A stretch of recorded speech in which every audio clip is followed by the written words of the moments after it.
Welcome to Then and Now, a podcast by the UCLA Luskin Center for History and Policy. We study change in order to make change, linking knowledge of the past to the quest for a better future. Every other week, we examine the most pressing issues of the day through a historical lens, helping us understand what happened then and what that means for us now.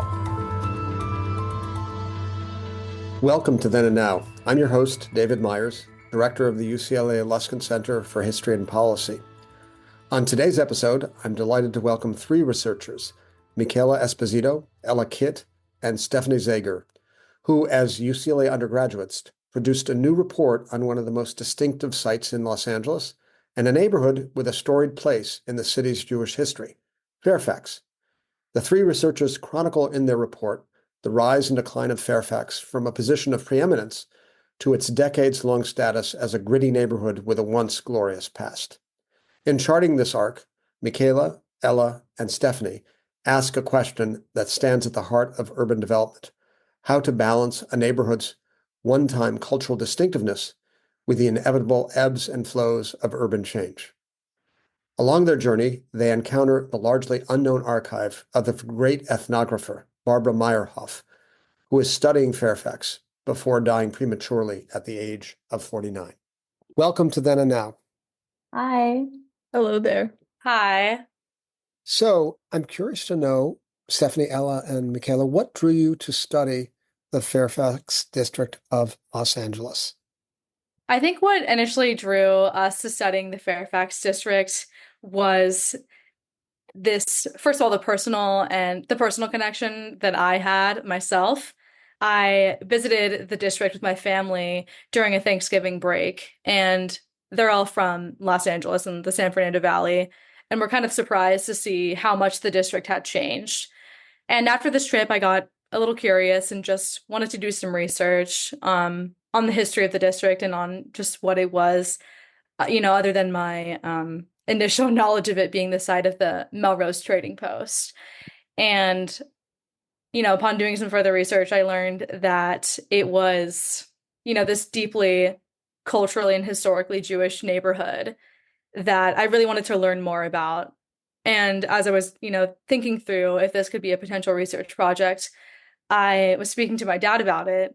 And then I learned that my family had a bakery in the Fairfax district as well. So I think that got me definitely excited studying a place that I had some family roots in, and I was really excited. We were all interested in the cultural aspect of it as well.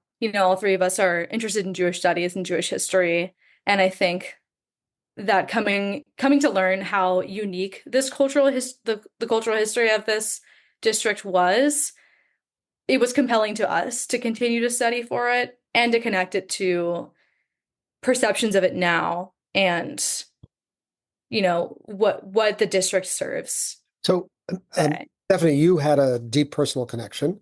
And I'm curious, Ella and Michaela, what drew you to study Fairfax? What was interesting to you about it?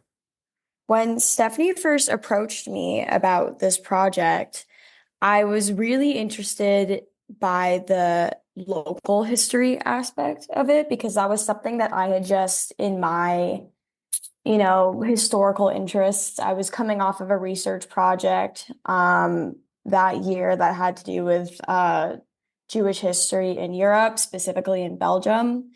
And every other, history classes that I had taken, the intersection between that and Jewish history was always abroad. It was never happening locally. And I'm not from Los Angeles. I'm from the Bay Area. And I too really had absolutely no knowledge of the Fairfax district other than the fact that it was just, where the Melrose Trading Post was. So I was really, really intrigued when Steph brought it up. And it was something I really wanted to learn more about. And I kind of approached it as a challenge for myself to broaden my knowledge base and the scope of the study of Jewish history that I had been focusing on.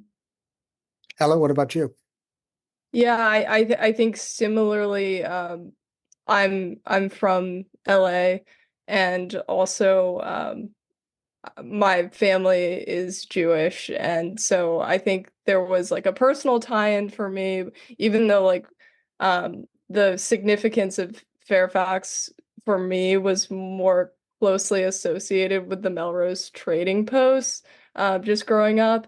But I think in addition to the personal tie-in, I'm also generally interested in Jewish history and also the history of Eastern Europe and Russian studies, which very much is a part of Fairfax's history as well. So LA is a city of neighborhoods. If you think of moving westward, Boyle Heights, Leimert Park, Brentwood, what strikes you as unique about Fairfax, or distinctive at least? I think that one of the things that we came to notice towards like the tail end of our research was that a lot of other neighborhoods, and not just in Los Angeles, have kind of a visual distinctiveness to them, whether that's the architecture or these landmark places.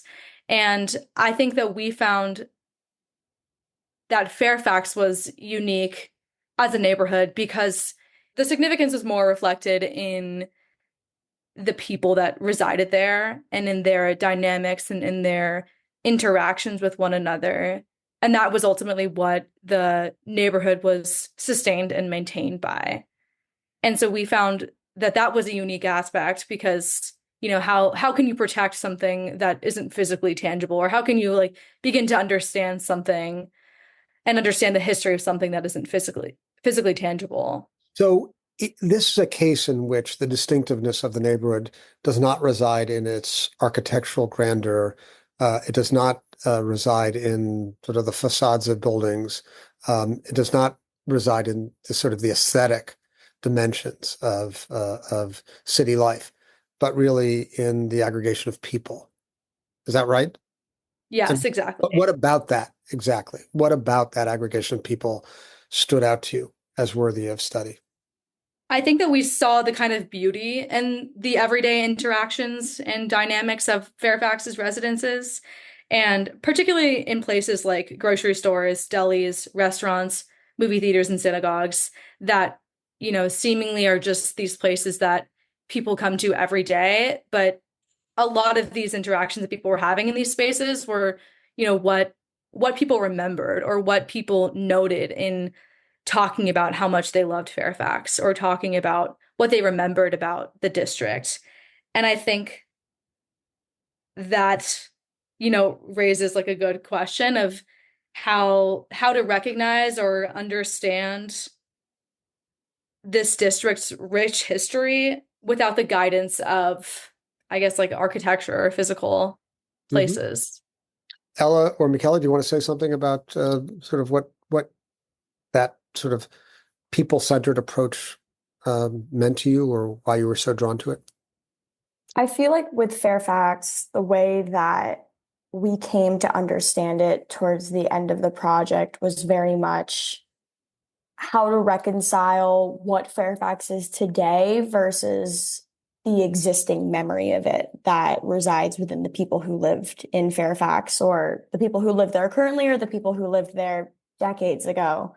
A lot of the interviews that we conducted, people would refer to Fairfax as this almost like idealized utopian neighborhood where you could walk down the street and you knew every single person on that street, and every grocery store, deli you went into, everybody knew each other, and people would sit outside for hours just chatting with each other. I mean, it felt like it wasn't just a neighborhood where people came and went. They genuinely knew each other. They interacted. It resembled something. I guess I want to say that Fairfax came to represent something like greater within humanity, this kindness between strangers and interactions and familiarity. And it really, Fairfax came to take on kind of a like spiritual symbolism. Interesting. What about for you, Ella? Yeah, I also think that in addition to its significance lying in like people's interactions with each other and memories, it's also it's a diverse immigrant community, a lot of immigrants from Eastern Europe, and Iran as well. And in addition to that, like you have this mixture of like bohemians and like striving artists, and the composition of the district has changed greatly throughout its existence, which I think is what primarily interested us. Great. In your report, you make reference to a study by Hoover and Vernon from 1959 called Model of Neighborhood Life Cycle, which describes the movement of neighborhoods from an initial development to maturity to decline to revitalization. Is this the arc that you traced in your study of Fairfax? I think this was a prominent arc that we came to see towards the end of the research. I think we definitely recognized that there were distinct stages of, growth and then peak and then decline. But I think in using Hoover and Vernon, we were able to kind of apply and, apply the definitions and characteristics of this theoretical model and of these distinct stages to Fairfax, which was really helpful to us in understanding a timeline and also just understanding how the neighborhoods changed. So the first stage that Hoover and Vernon mention is development. Within Fairfax, we see development as its fruition as a residential area that attracted and catered to a significant Jewish population that had a range of synagogues, schools, and businesses. The maturity aspect is the second stage. Fairfax became visually and culturally identifiable and had a sense of interactive and transactional dynamics among its residences. And it also saw the creation of a distinct cultural identity that still remains in the collective memory of its residents and those adjacent to the district. The third stage is decline. Fairfax experienced demographic shifts, economic changes, and rising property values. Residents, particularly those of the younger generations, began to outmigrate to suburbs north into Ventura County and south into Orange and San Diego counties. And it inevitably resulted in the closure of a lot of these long-standing culturally catered businesses, and also the symbolic loss. A lot of people mention that it reflected a symbolic loss of the original cultural fabric.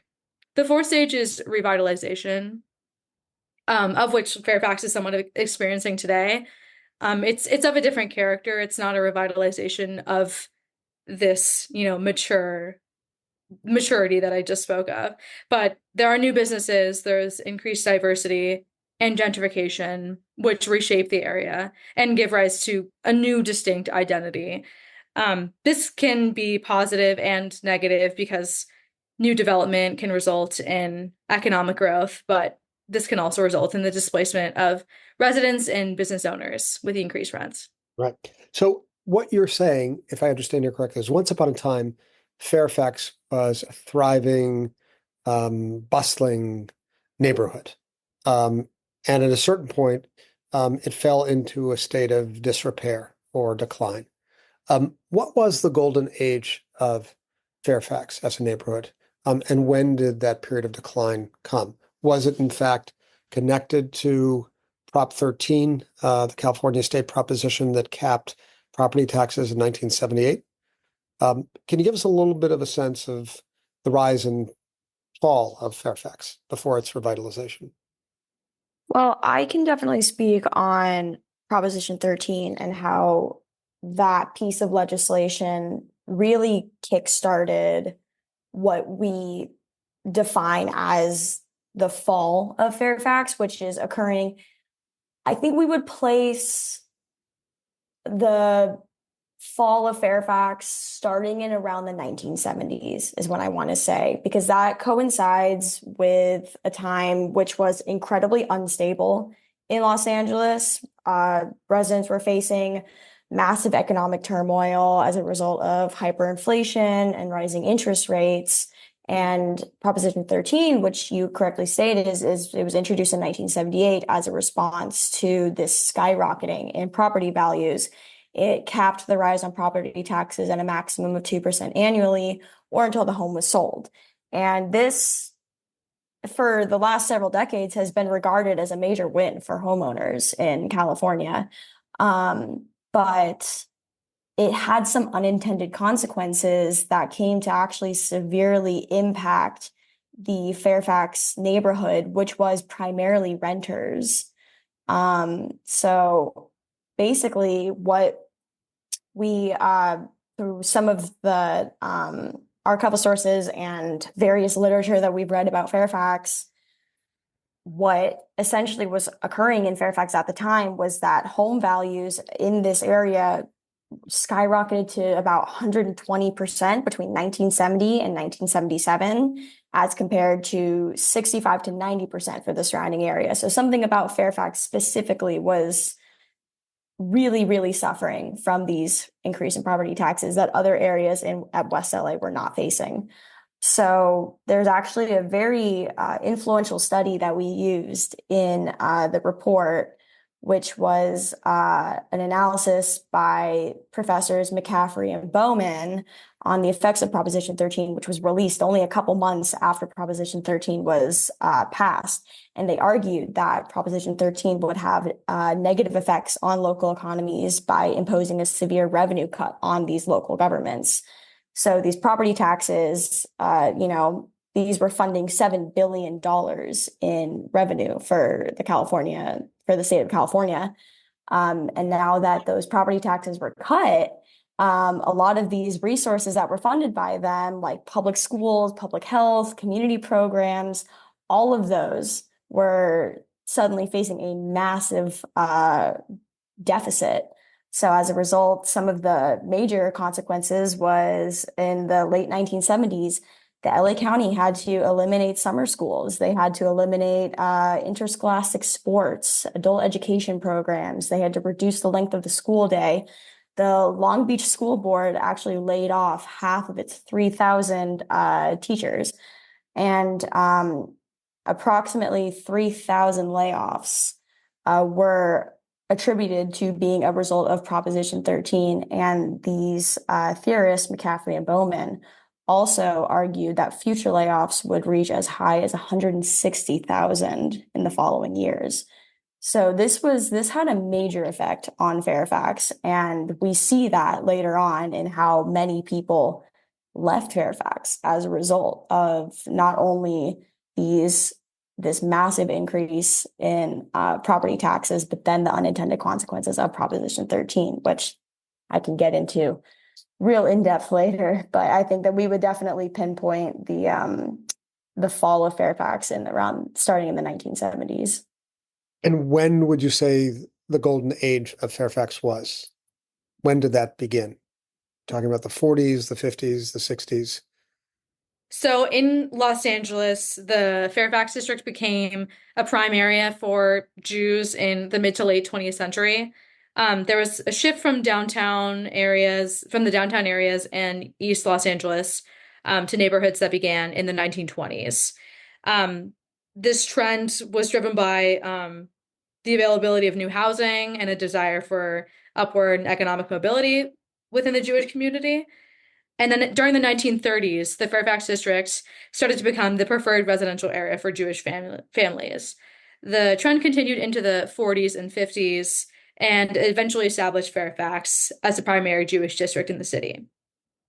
A lot of newly built houses, duplexes, and apartments in Fairfax drew many Jews from Boyle Heights into Fairfax. So we're talking about a 50-year period, say from the 1920s to the late 1970s, when Prop 13 is passed, during which Fairfax rose to a position of prominence as the preeminent Jewish neighborhood in Los Angeles, and then began to decline. There was an effort to revitalize it, and in fact, it went by the name Vitalize Fairfax. Can you tell us what that was? So Vitalize Fairfax was a community-based initiative that was launched in 1981 as a response to a lot of these issues that Fairfax residents were facing, which was they were facing a massive increase in rents, and small business owners were also facing an increase in rents. And Fairfax is predominantly populated by low to moderate income renters and small business owners. These small businesses made up the backbone of the Fairfax community.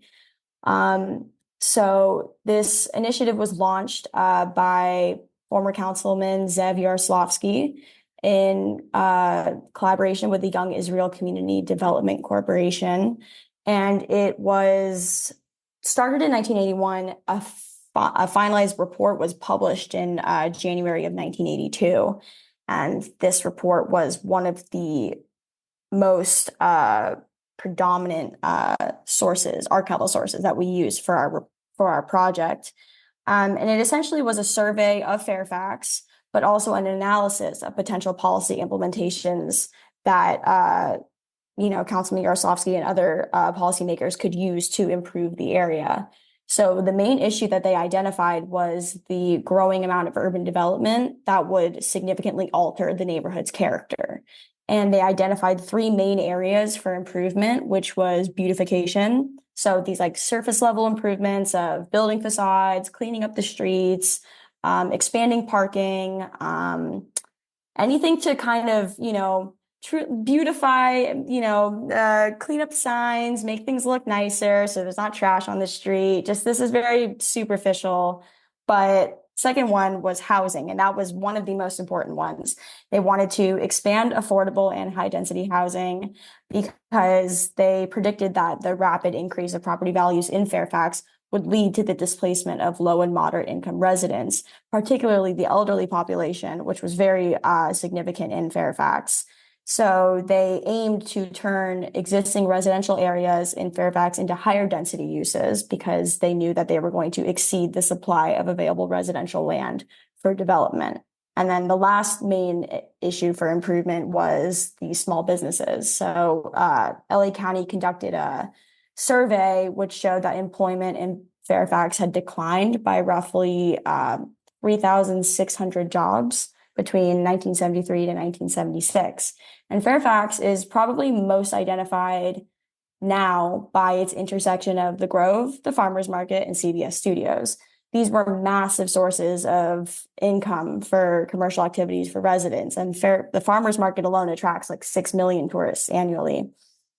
So one of the proposals in the Vitalize Fairfax report was to commercialize this strip along Fairfax Avenue, but particularly focus attention on the Jewish presence in this area. So they essentially wanted to commodify the street of Jewish, gift shops, Judaica stores, delis, grocery stores, things like that had been primarily catering to the residents. They wanted to make this a significant site of tourism in the same way that Little Tokyo is today. And they believe that this would also help preserve the ethnic character of Fairfax as well.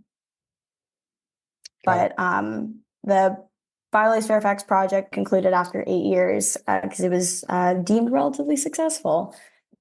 So in the course of your research, you delved into archives, you conducted oral history interviews, and you had a fortuitous encounter with the work of the great anthropologist and ethnographer Barbara Meyerhoff, author of the book Number Our Days, based on her ethnographic study of a senior citizens center in Venice, which became a movie. Can you tell us about your encounter with the work of Barbara Meyerhoff as it relates to Fairfax? So we all came across Barbara Meyerhoff through just some preliminary research through the Online Archive of California, looking through finding aids and trying to find some locations that we could find archival material in. Once we found her papers, we quickly learned that she had started a project similar to Number Our Days on the Fairfax District of Los Angeles. We had already, we were about a month and a half into the project, and, realizing that this great incredible anthropologist had already, started a very similar project was a kind of a gold mine for us. She had, hundreds of, probably thousands of pages of interview notes and of letters of people supporting her project and of meeting notes and, personal interview notes, just everything you can possibly imagine, newspaper clippings, magazines, anything that mentioned Fairfax at the time she was studying it. And this was an incredible find for us, not only for like the the vast amount of material that she had for us to utilize, but also just in learning about her and learning about her work and her incredible life and how dedicated she was to her studies. And it was really significant to us because I think it made us understand the significance a little bit more. We're all young and we weren't alive during, the quote unquote heyday of Fairfax. And I think watching her interview people and reading her notes and just truly understanding how personal she got in her approach of understanding a specific cultural, place or enclave was inspiring to us to try to understand it the same way. And she was studying at a time where it was beginning to shift and decline, but it was still like very identifiably Jewish. And we can see this in the documentary that was started on the Fairfax District called In Her Own Time. And you see her walking around and you see her in a wig store, in a synagogue, really getting personal with the people that she interviewed and making them feel so comfortable. And she saw it transforming in a different direction than we're studying it now. But I think the fact that she was recognizing that it was changing and recognized that it was something culturally significant to be studied, even at a time when it was the norm in that area, was incredibly significant to us. Yeah, I think also like going through her archives, I recall looking over one of her students' essays, where the conclusion, it was an essay on Fairfax, and in the conclusion, the student stated, I think that essentially in the next 20 to 30 years, the composition of Fairfax will drastically change, and small mom and pop shops will be overtaken by large corporations, which is exactly what we have witnessed. And also, it was just kind of a surprising moment to realize that people were aware of these changes even back then, and what the future of Fairfax would eventually materialize as.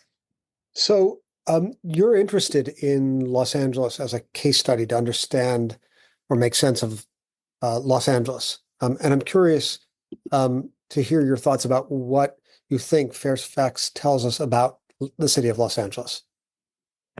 Yeah, so I think in our research, we made multiple visits to Fairfax, had many a matzo ball soup at Cantor's, and as we walked down Fairfax Avenue, I think we noticed that not only is the street now speckled with these various like high-end luxury brands like Brain Dead Studios, which is like essentially like a high-end streetwear brand, or like there's an offshoot of Marc Jacobs like subsidiary, I guess. And so, but not only are these businesses entering as Jewish businesses are closing down and leaving the area, but also there are a lot of storefronts that are just like perpetually shuttered. So I guess that led us to pose the question, not just um, why can't Jewish businesses afford to stay open in this area, but rather, why can't anyone afford to run businesses in this area? And so for that, I looked into the literature and I relied mainly on two texts, City of Quartz by Mike Davis and Edward Soja's My Los Angeles. And so in My Los Angeles, Soja states that in the period from like 1965 to 1980, LA replaced San Francisco as the financial center of the United States. And this was primarily due to an influx of international capital, which led to this real estate boom in downtown Los Angeles with kind of outgrowths emerging in what Sojo terms as like nodes in like across Wilshire Boulevard in places like Beverly Hills, Century City, and Westwood. And I think Fairfax can, even though it wasn't included in one of those nodes, can probably be deemed like in the affected area, being like a part of West LA and very close to Wilshire Boulevard.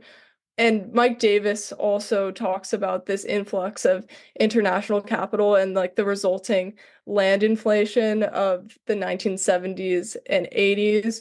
And Michaela talked about how Prop 13 is also related to this, but the resulting land scarcity led to the decline of like small scale builders and left development in the hands of large corporations who could afford up to buy up these remaining tracts of land.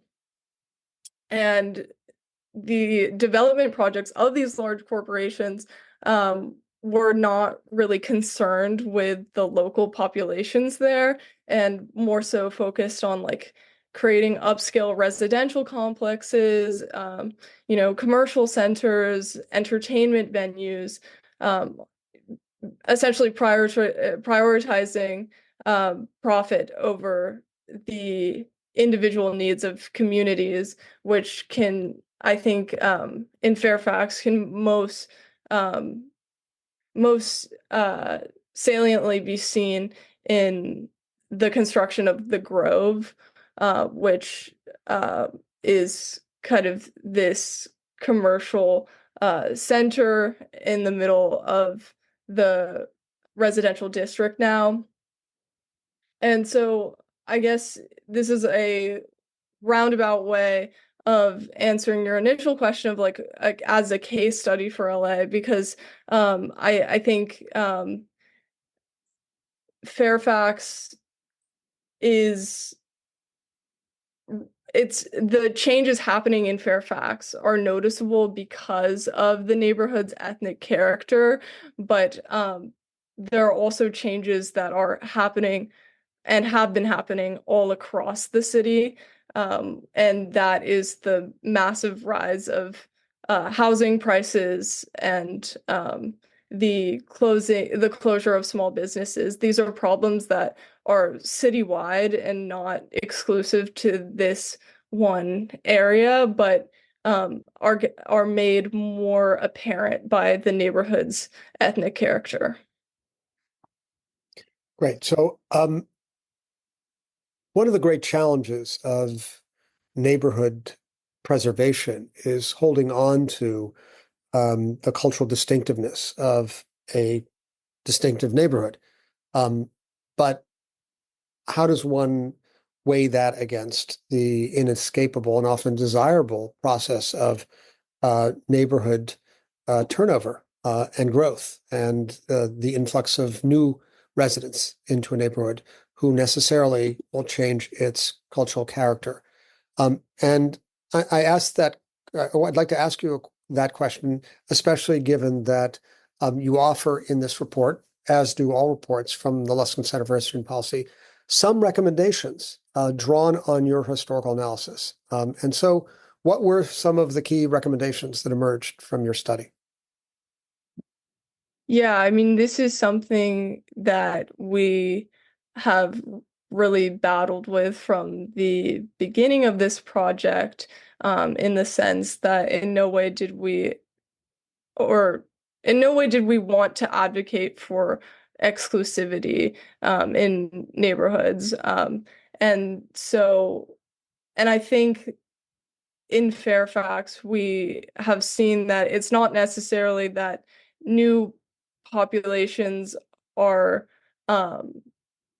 flowing in and the businesses that are replacing Jewish businesses are more aptly catering to these new and more diverse populations. It's more so that there are the businesses that can afford to take up these storefronts are getting in when they can, and when that's not the case, they are remaining shuttered for long periods of time.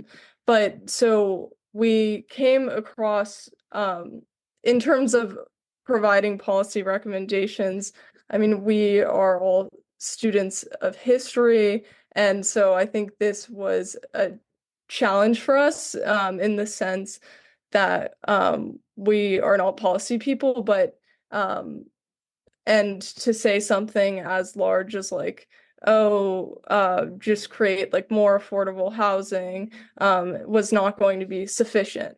But one of the things that we talked about in the report was affirming support of Proposition 15, which was on the ballot in 2020.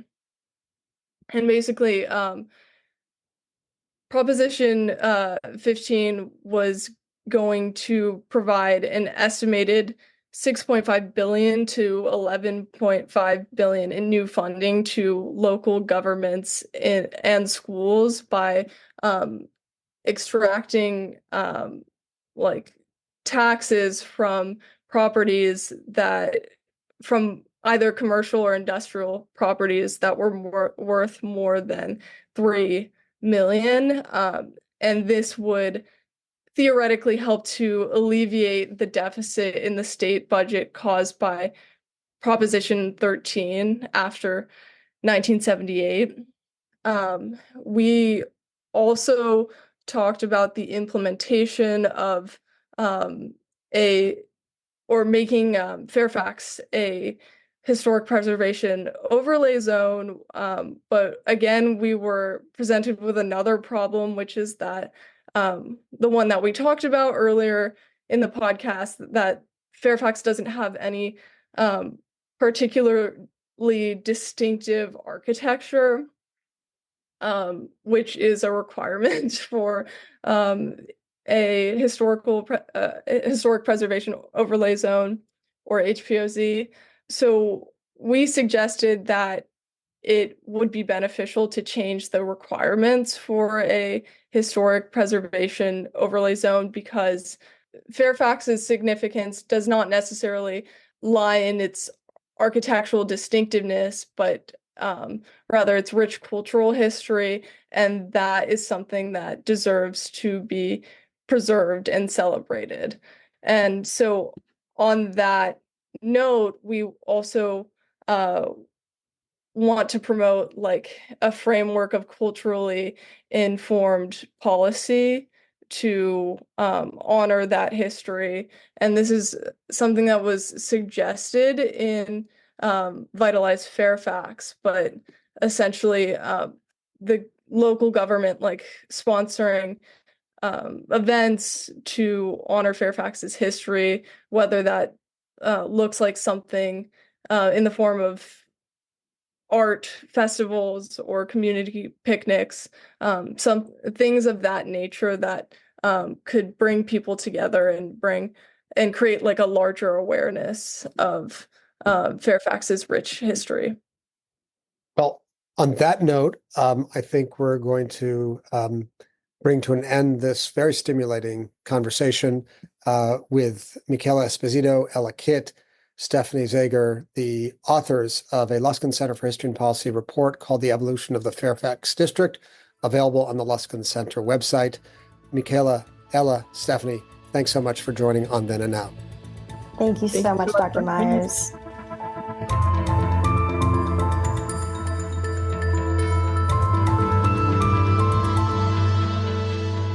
Thank you for listening to Then and Now, a podcast by the UCLA Luskin Center for History and Policy. You can learn more about our work or share your thoughts with us at our website, luskincenter.history.ucla.edu. Our show is produced by David Myers and Rosalind Campbell, with original music by Daniel Reichman. Special thanks to the UCLA History Department for its support, and thanks to you for listening.